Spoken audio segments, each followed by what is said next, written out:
Hi guys, welcome to the last installation of the Industry Insights Week. Joining me today is Affy, former analyst of Team Vitality. Thank you so much for being here, man. No problem. Yeah, so the same with everyone else. I think we should jump in straight into how do you get started? I started 2.5 years ago, I think. Just coaching in the ESL UK Premiership for a team called Guidance Gaming. And since then, just honestly worked up it through teams. Went from Prem to Benelux, from Benelux to CL. Stayed in CL for 2 seasons. Made it to Pro League with Vitality, and now yeah. I mean, it was some great work that you did in Vitality and some great impacts. I think you can really say because they've really come up as a team, especially hmm with it if it's a roster changes or stuff behind the scenes. It's just a lot of stuff has kind of been done. I mean, how?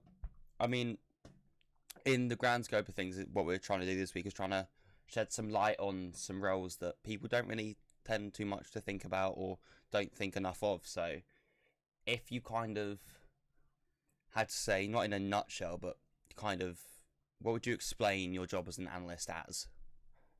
An analyst is someone that has two different roles. So you have your data entry side of the role, which is more, um, like you can do data entry within yourself or like your own team and externally. And then you also have the more game analysis based stuff. So it's basically just learning the game to an extent that you can counter other teams and correct simple things, or sorry, like really advanced things within strategies. Hmm. And it's the small things that make the big differences in that scenario. I mean, what would your kind of like day to day kind of role be? As how would like if you, for example, from wake up to the time you go to bed, especially let's say like on a normal play day. So within the time I was in Vitality, I was actually in college too. Hmm. So I'd wake up at 3 a.m. Um, work from 3 a.m. to 6 a.m. on the next play day. From then, get another 2 hours sleep. Wake up 8, go to college 8 till 3, come back, work until midnight. Right. On a play day, that means around 4 or 5 p.m. Have a meeting with the players, run through everything last minute, um, like anything that they want to be updated on. But throughout the week, you'd usually have interviews, or not interviews, sorry, meetings with the team and our head coach, Yeah. and we talk about what we're going to change and stuff. But yeah, pretty much around 4 or 5 p.m. We'd talk, get prepped for the game, warm up scrims. During the game we'd talk if there needed to be anything changed. I mean, and that's kind of it's a nice way to put it, especially since like a lot of people don't tend to think about the work that goes into it. Oh yeah, And it's how I'm trying to think of just like how different would you say would your kind of perspective and workload be going from a UK Prem team all the way up to a EUL team? oh crazy. In EUL, it's literally the little things that matter. I mean, you have to. I think one simple angle can lose you around Hmm. in a sense. So you need to make sure everything is covered. You've got a counter for every single possibility. You've got backup strats. You've got counters. You've got defaults to rely on. Hmm. On top of that, it becomes again the simple things. So like drone spots, how you can how you can pick off drones very easily. Just yeah, pretty much anything that you can get intel on, it should be there. Yeah, and I mean that's kind of were you expecting that dramatic change?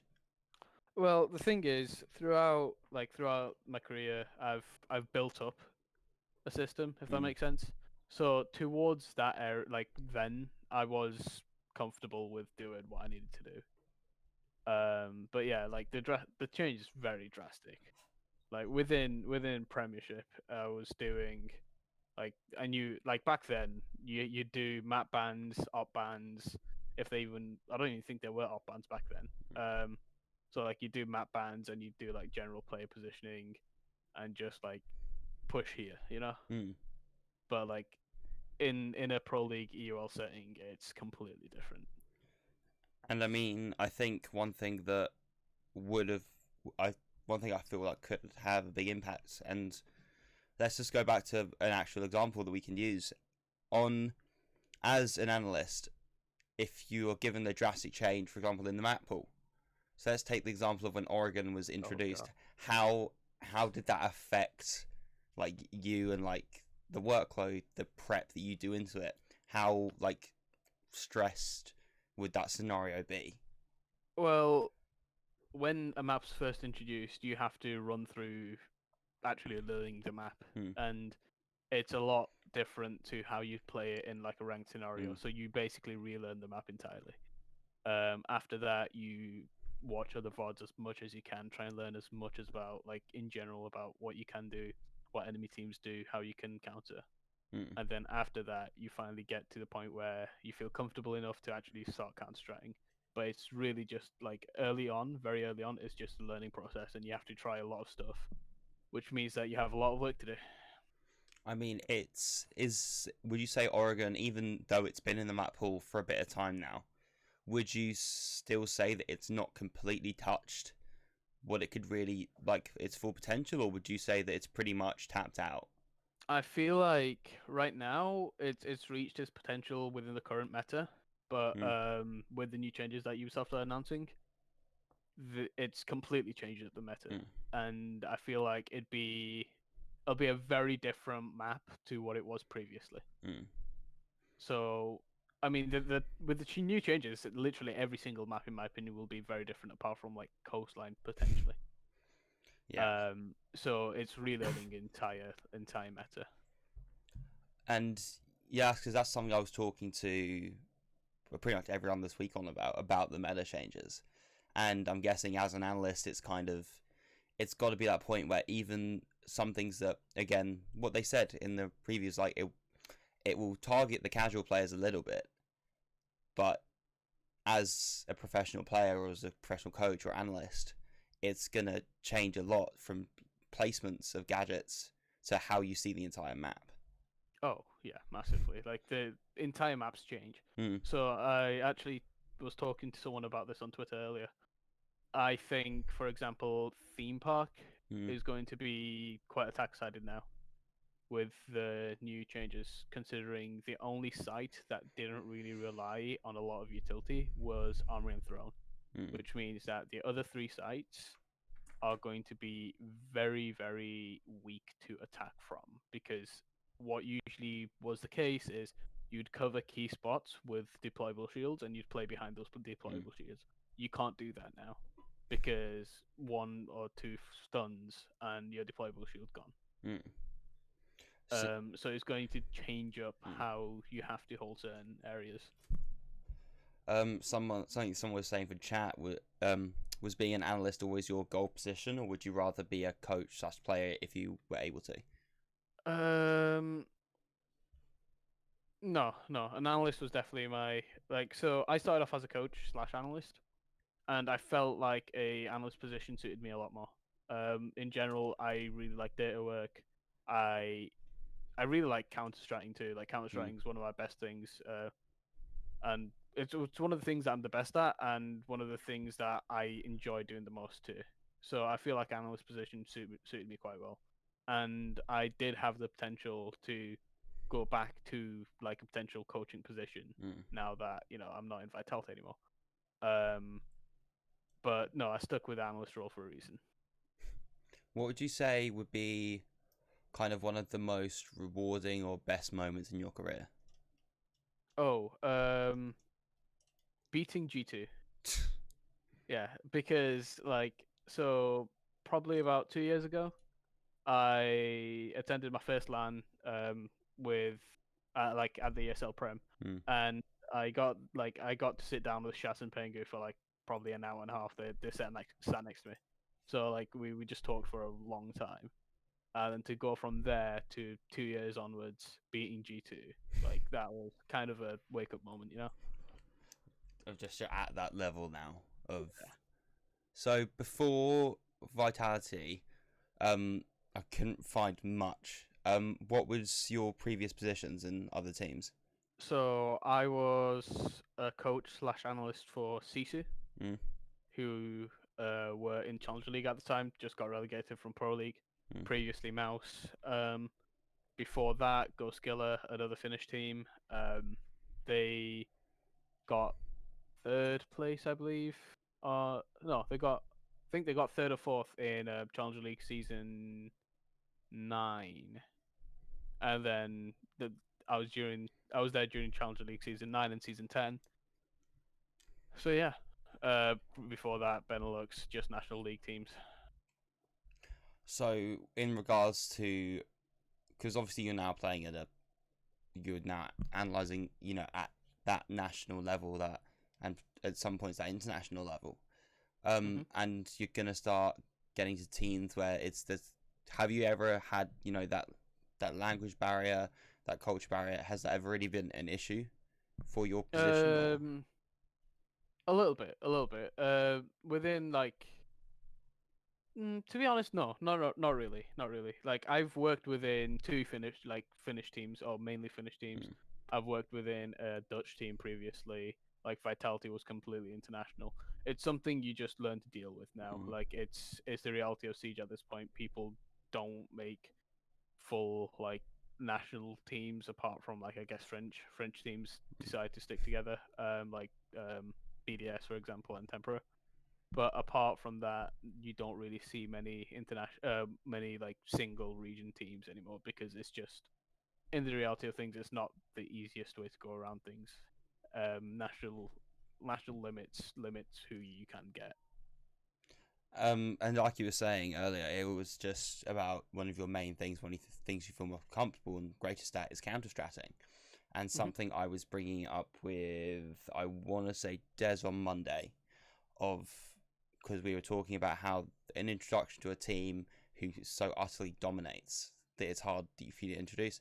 And as an analyst, I'm going to bring up a specific team in general of Empire in their prime.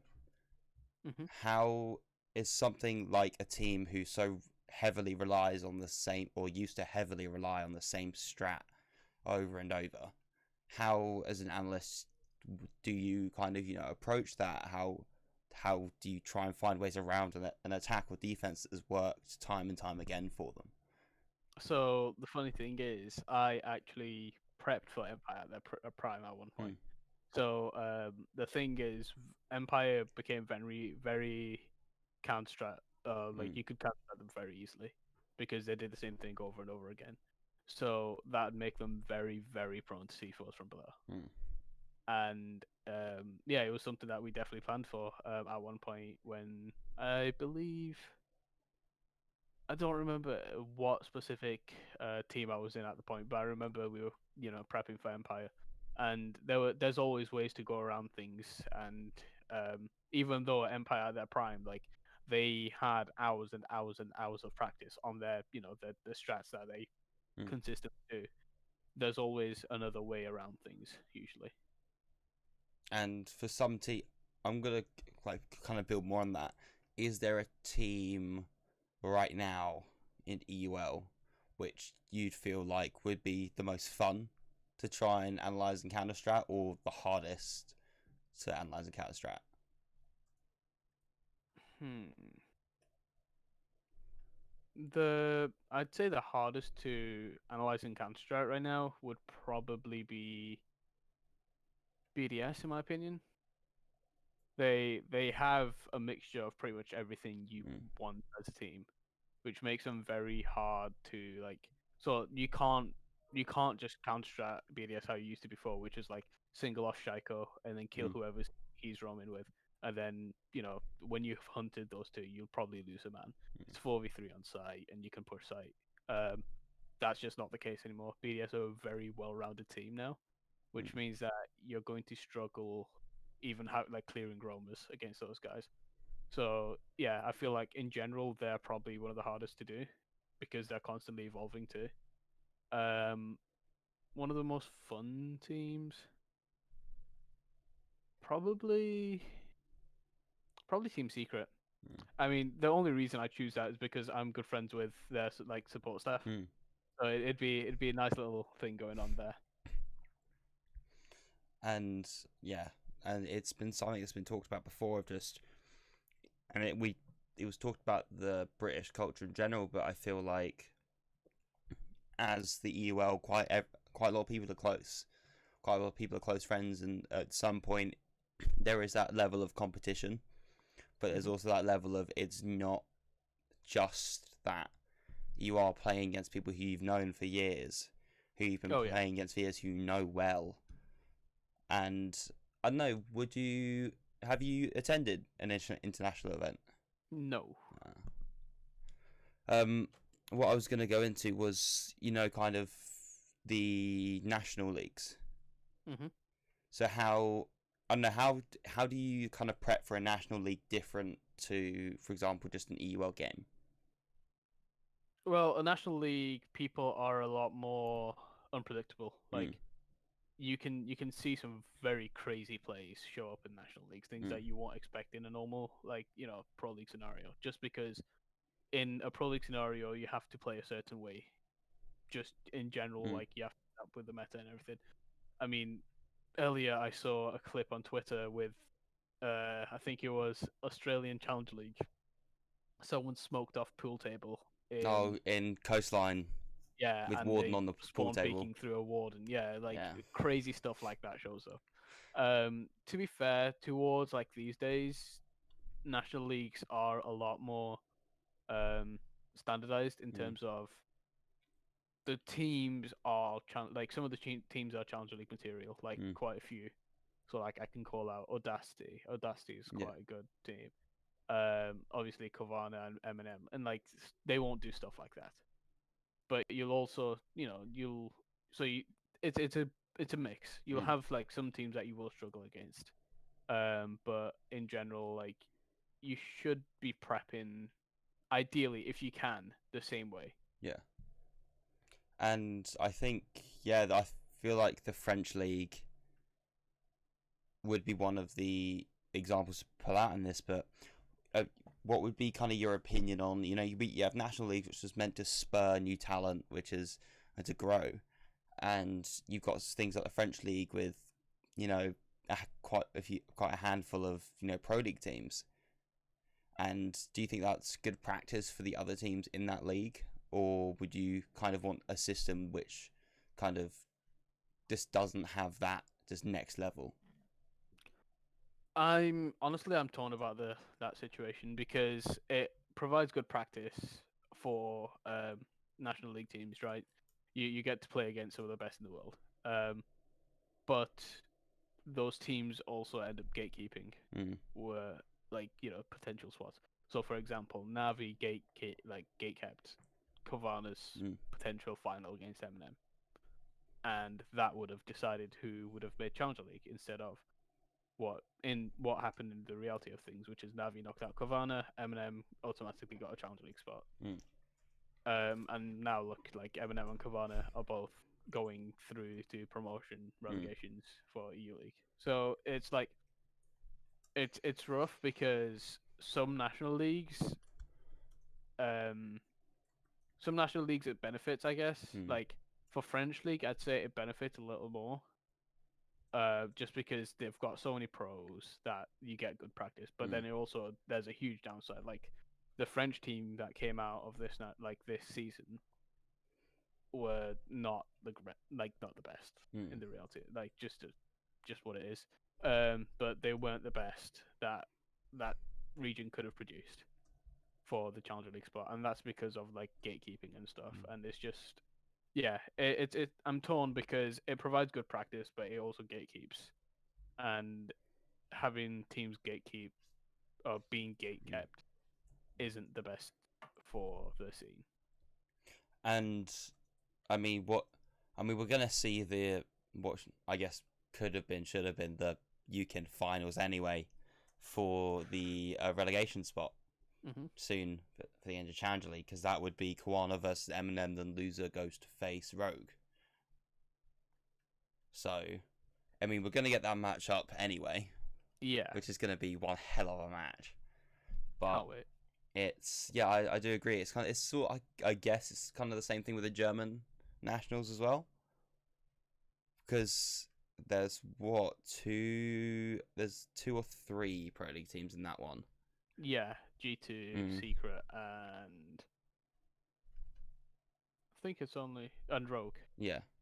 So if those place that like top three, fourth place gets the Challenger League spot, Mm-hmm. and it's kind of I guess if you could the way I look at it, it's kind of the same way that the 2020 Invitationals was seen, with that with the final spot being gifted, or being given to G2. But I kind of feel like if you're going into Challenger League and things like that, it's something to earn and not to hit those top two spots rather than they're already here. So here's the spot. Yeah, I mean it's like, I mean I can't really blame Ubisoft for Yeah. giving the situation that they have done.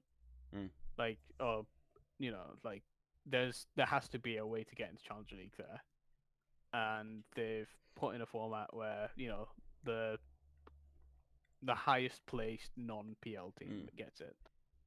I wouldn't see it any other way given the scenario. I just I'm not sure about yeah. having pro league teams within national leagues.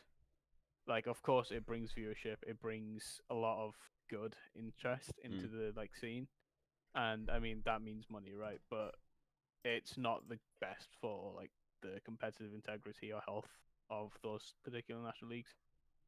mm. But yeah, what would you feel? We already talked about that the G2 game with you, Mm-hmm.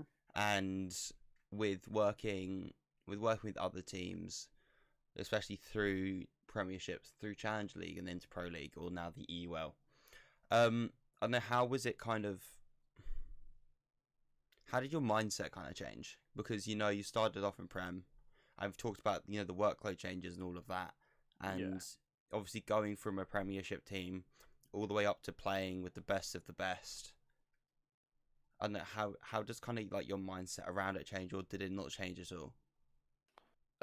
It changes. It changes for sure. It turns into more of a, so like at the beginning, it's more of like a hobby, right? Mm, But towards the end, it definitely feels a lot more like a job and something that you have to commit, a certain amount of hours a day, no matter what.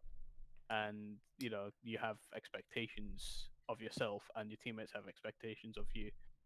You have to bring quality work no matter what. There's no slacking off. You have to bring top game all day, every day. mm, It's not the easiest to do, being completely honest. Like, you have very long days, very hard days. Sometimes like you'll have to reach out for help to like other people, so like your teammates and stuff. Um, and you'll work a lot. You work a mm, lot within the support staff scene. But I mean, at the end of the day, it's rewarded in a certain way, as mm. in like you get to do the job that you care about. With like regards to like the UL and the players that you're working with, and it's I don't know, how does kind of obviously with Vitality going through all those roster changes, how does that change your job in any way, or do you just keep going as normal? In a scenario like that, I mean, you have to always integrate new people into like the scene, into a team. But yeah, so like, as in, an analyst wouldn't really change what they're doing particularly, considering a lot of like, so it depends what kind of analyst you are, to be honest. Like, if you're working internals a lot, then you change up a lot. Mm, If you're working only or solely on external analysis, which is like analysis of enemy teams, you don't change too much, but you adapt to what they prefer, for example. But yeah, it really is dependable on what your job is within a scene or within a team, mm, and if the who are how big of a or like a mm, roster change it is. Because if it's like a team captain, then you have to abide by what that person wants, or mm, by what your head coach and team captain want. So it depends on who and like what kind of a role you take within the team. mm. I mean, yeah. What one of the other things would be just what kind of came with the job that you weren't kind of expecting or weren't expecting the amount of, or were you fully prepared for it? Um, I'd say structure. So within the past like couple teams that I was with, I'd either have like coaches that really did like kind of their own stuff, like and then I did my own stuff, or I would be the coach essentially of the team. But within Vitality, like we had Laloon who was the head coach, and she'd bring a lot of structure in, and like if I needed anything from the organization, Mm, they provided that. So in general, like there was a lot of support, a lot of structure, which I didn't really expect that much. In terms of like also all of my work was like not tracked, but like it was kept yeah. in a certain file with like who where all of Vitality, as in like all the GMs, Mm, CEO, etc., would have access to it. So like, and it's very like they they constantly check on your performance and your quality of work, mm. which is like it's good. It's good. It like ensures quality within the scene. And especially because, like we were talking about before, you've been in this game for quite a number of years now, and obviously you're talking about you were going through college at the time. Were you expecting, especially due to your age, were you expecting any drawbacks due to that, or Oh yeah, was it a definitely. fit? Were you? I mean, yeah, were you expecting them obviously, but like, did you actually experience anything due to your age? Anything like people in the way that you know treat you, talk to you, or were you just the same as everyone else? Within like my first year and a half, yeah, definitely. Like people would, I'd have to work 10 times harder Mm, in certain scenarios than a normal person would, just because like it's all about establishing trust, right? mm, And you can't really blame someone if you want someone to be your coach. You need to trust that person, yeah. and it's just in general it's harder to trust a younger person. It's just the reality of things. Mm, Um, so yeah, you'd have to establish trust a lot more, and there were some times where like people would literally just shrug it off as if like, oh, you wouldn't know, mm, which like was frustrating, but you work through it. Within Vitality, not really. Like they're all professionals that I've worked with, like a lot of different people.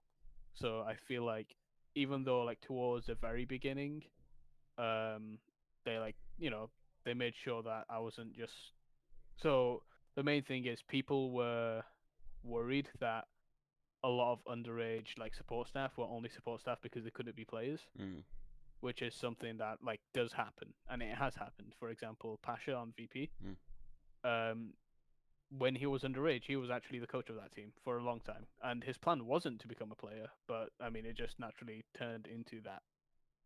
Um, so that was something you have to watch out for, right?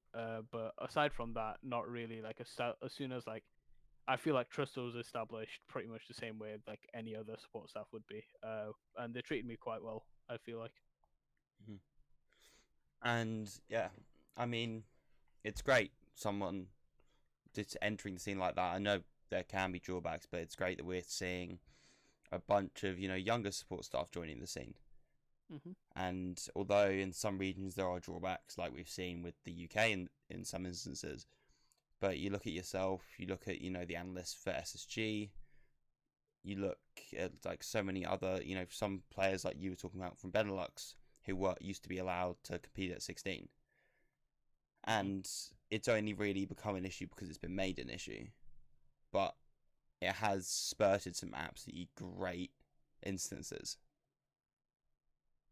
Yeah, I'm not too keen on the Mm, underage like mm, ruling of like support staff, but at the end of the day, it's 18 plus product, yeah. and when Ubisoft say want something, they want something. Mm, Like you can't really blame them. But I feel like if this happened 2 years ago, there would be a lot of people that wouldn't be in the scene right now, mm, and I think that's the issue with it, like consistency.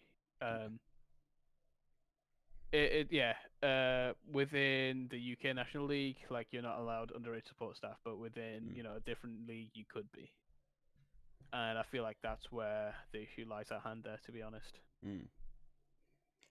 consistency within regions in general, to be honest, needs to be worked upon by Ubisoft. What? Yeah, sorry. What would you say would be like the most rewarding part of like what you do, especially working at any tier? Oh, seeing a round win just because of your work, Hmm. it's crazy, and especially the rush after a win. Hmm.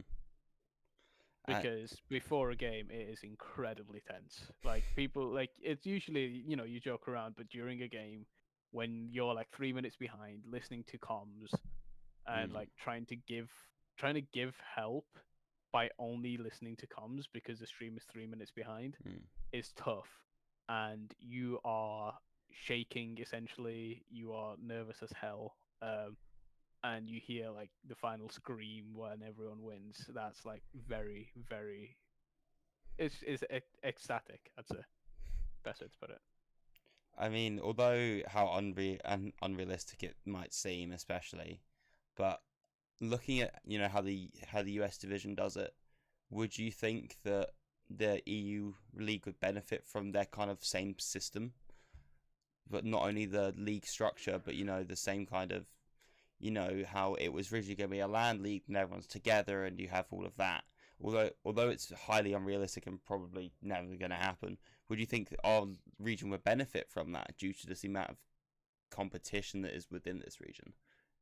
I mean, yeah. I feel like if you put like expectations of how it Mm, could be a thing aside, it'd benefit anything, mm, like any region. But yeah, yeah, definitely. If you could do it, it would be like sustainably too. mm, It would be a very big help because like playing on LAN is completely different to playing online, and like playing out LAN is the core fundamental of the game mm, because that's how tournaments are played, and the way that tournaments are played are completely, it's the most important. So yeah, definitely. But yeah, like you said, if is it realistic? Not by any mm, means. Like you'd have to move everyone to a country where they don't even speak the same language. For example, mm, like what are you going to do with the Russian players that can't speak English properly? mm, What are you going to do with the French players that can't speak English properly? And then like everyone has to move to a certain country mm, where they're not. That's not their normal language. So mm. yeah, it'd be rough, um, quite unrealistic. But I mean, it would be awesome if they could. I mean, would you say that your job as an analyst, would you think you would have to prepare differently from for a LAN event, or would it just stay the same? Because obviously, some teams are absolutely amazing or a lot better on LAN. And do you think your job would change in that sense? Do you think you'd have to put more prep into Yeah, some teams? yeah. So there's certain teams that get away with certain plays because they're online. So Mm, for example, like Peak's advantage is a big thing. You wouldn't be able to get some of the like plays that you see online as you would on land, just because the ping being non-existent mm, essentially means that everything's played real time. So yeah, it'd be a lot easier to counter certain plays. In terms of just like are you talking about a tournament or a LAN? Because they're different. I'd go with the LAN just in Okay. general. Yeah, like a LAN league. Mm, Yeah, like, but it'd still be quite slight. I mm, think in general, like the job of an analyst doesn't really change at the core fundamental just because it's LAN. mm, Um, I'd say the only difference between like EU League and NA League that would change an analyst perspective would be like the best of three format, mm, right? So in a scenario where it's a best of three format, you'd prep 5 maps mm, per team. In a scenario where it's a best of one format, you'd only prep three because you have your bans already in mm, place. So yeah, apart from that, not really too much aside from like minor changes, as in like this person probably wouldn't be able to play this mm. aggressive in certain areas, and then you could lock off people a lot easier. I mean, what would you kind of prefer? I mean, a lot of pros have come out and said that best of two format would be a hell of a lot better. Because it's not just you slip up on one map, you're screwed. And I don't know, would you think that a best of three format it would be a hell of a lot more work, but do you think it will be a lot more rewarding for both yourself and players? Oh yeah, I mean the issue with the best of three format right now within EU League is there are 10 teams, Yeah. which means that there's a lot of gameplay. So if they would want to do a best of three format, it'd have to be split over 2 days minimum. Mm. Um, but yeah, definitely. I mean, the best of three formats basically shown some of the best games in North America. Mm. I mean, our Challenger League playoffs were best of three, and we got some absolutely like incredible games, especially that last one, Gamma versus Eminem. Mm. Like that, if that was the case, like if it was only best of one, that game would have not lived up as much as it did. And the best of three format has a potential for every single game to be like that. Yeah. Because I can't remember who came out and said it. This week or last week, but they were talking about how some maps are very much defender attacker sided, or especially in professional play, and sometimes when you're like 1-5 up or 4-2, 4-2 down, there comes a certain pressure with that because all it takes is 1 or 2 rounds for them and they've got a draw. Whereas you've got to really push for that.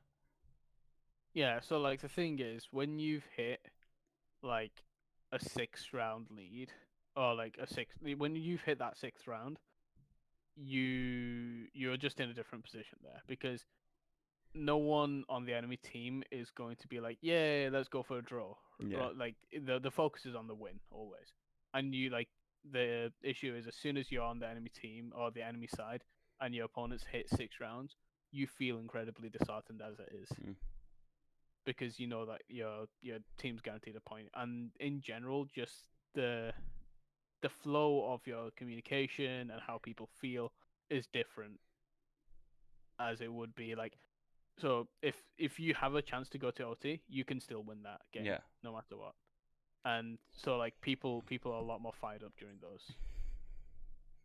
And I don't know. I kind of looking at all of the, especially since the EUL's got 10 teams, and again, it's like me and Des talking about Monday. It's of every region's got a very different format. LATAM you've got the BO2s, NA with the BO3s, and APAC with the best of ones overtime. With our current 10-team system, what would you what format would you like to see with integrated into the EUL?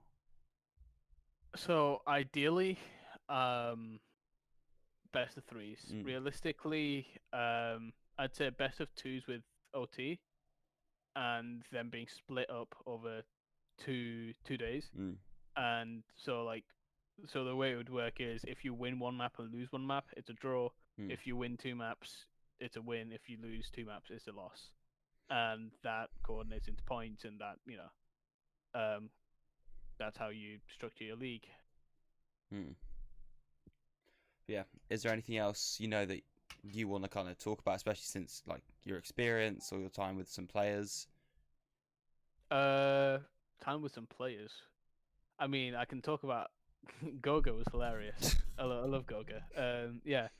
Oh yeah, how was Play... that with Fabian coming back to? I wasn't on the team when Fabian came back. Oh, you not?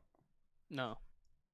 Yeah. But yeah, during like the revamped roster, which was Yeah. Vitality during, so we basically, when I joined, the team changed from like an all French team to like an international team. So like we were still learning, like, so certain players were learning how to like adapt to English comms. You'd have like and then you'd have like the mix of Hungary and Goga who have been talking in English forever. Stiggy also was speaking English forever at that point, but like Bibio and Breather were still like transitioning to English comms. So you'd have some very funny moments where like someone would actually accidentally call something in French, and yeah, it got some really good moments. I mean, I guess because that's what we were talking about earlier with like not a language barrier, but the change Yeah. in just the environment you're in, and especially going from like you're saying a full French roster, and I can imagine with some of the players that you then had on the team, it could create not not tense moments, but just a lot of just comedic ones. Yeah, I mean the Vitality players were all very funny. Like it was a really good time. We have a question from chat from Santa again. If you have any views or opinions on it, what would your views and opinions be on the comp university scene? I mean, I feel like it's a good place to start off as a player. Like you've got a couple like UKIN one players at that Mm. point that started off in Yeah. University Siege, like Temp. I remember I went to I casted out a land that Temp was like playing at for like the University League finals. You've got Angel, who's on I believe like one of the UKIN two teams. You've got quite a few like good, like decent players in UKIN two now. That like obviously they haven't shown up as good as they could have potentially, but they're decent players overall, and it's all about just developing talent to go into the further scenes, which I feel like it does a good job of. I mean, that's where it came from the whole, 2 slots in Division 2 being Yeah, given to NSE and Newell. I mean, I feel like Newell's approach to it was, I quite liked it, of, gathering a load of players and continuously giving them different games to see who performs at their best, and then forming a team around that. And then you have NSE's approach, which is we'll give it to the winning team.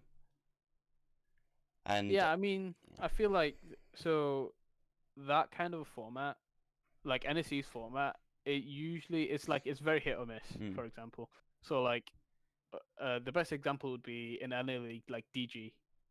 They basically created a roster out of thin air, and it's like, yeah, they've got some good moments, but they're also not the strongest team. So it can work, but like I'd say that a structured team who have been working for a long time should, in my opinion, get that spot like better, anyways, or should do better in a spot like that, anyways.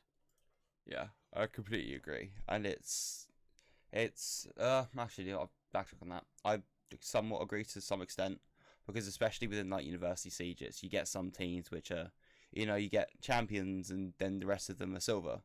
Yeah. So it's a hit or miss kind of system, especially with all different teams. But some teams do have some absolute gems, and like you were saying, quite some, like a handful of players from UKIN last season had just come out of the university scene, and some of them didn't perform as well, we'd like to have seen, but some of them did, and it's a starting point for every player, and if you can progress from that, like we saw Eminem and Kwana did, then it's great to see. Yeah, it is. Right. With chat, anything else that you guys would like to say, touch upon, or talk about? Same with you, Affy. Is there anything more you'd kind of like to say? Not really. I think that's everything. All right then. Well, thank you so much for coming on. It's been great to have you, and a great way to round off the week. Thank you very much for having me. And yeah, thank you so much. With you guys watching, thank you guys so much for coming along this week. It's been great with all the guests we've had on. And yeah, sign-ups close Saturday, and hopefully we'll see as many of you guys there as we can. But yeah, thank you so much, Affy, and we will see you soon, hopefully, with a different team and doing as best as you can. Thank you. Right. Thank you very much.